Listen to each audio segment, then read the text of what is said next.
Now we'll discuss the 11th most common question asked by the non-Muslim is, the 11th misconception in the mind of the non-Muslim is that if Islam is against idol worship, why do the Muslims bow down to the Kaaba? The reply to the allegation is, no Muslim ever worships the Kaaba. Kaaba is the Qibla, is the direction. It's mentioned in the Quran in Surah Baqarah, chapter number 2, verse number 144, that wherever you are, bow in the direction of the Kaaba. The Kaaba is the Qibla.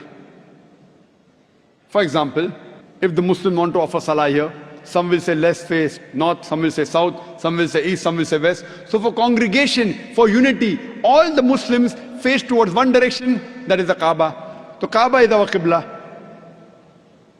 And the Muslims, they were the first people who drew the world map. And Al-Udrusi in 1154 was the first human being who drew the world map. And when the Muslims drew the world map, they had the South Pole on top, North Pole down, and Kaaba in the center. Later on, the Western cartographers came and they turned the map upside down. North Pole top, South Pole down, yet Alhamdulillah the Kaaba is in the center.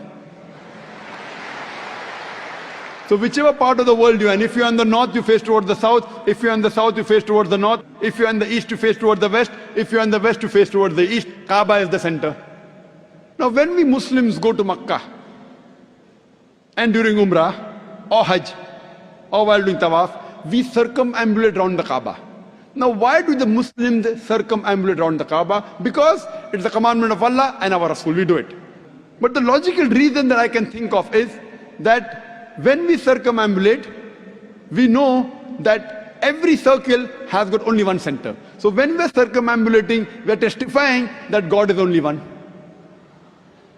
Furthermore, the statement of the second Caliph of Islam, Hazrat Umar, may Allah be pleased with him, radiallahu anhu, he said, it's mentioned in Sahih Bukhari, volume number 2, in the book of Hajj, chapter number 56, hadith number 675.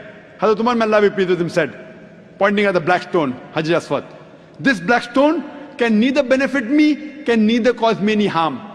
Only because I've seen the Prophet kiss it, that's the reason I'm kissing it. This statement that the black stone, Hajar Aswad, can neither benefit any Muslim nor harm any human being is sufficient to prove that we Muslims don't worship the Kaaba. And furthermore, during the time of the Prophet, there were many Sahabas who stood on the Kaaba and they gave the azan. No idol worshipper will ever stand on the idol he or she worships. This is sufficient proof to show that we Muslims, we don't worship the Kaaba is only the Qibla.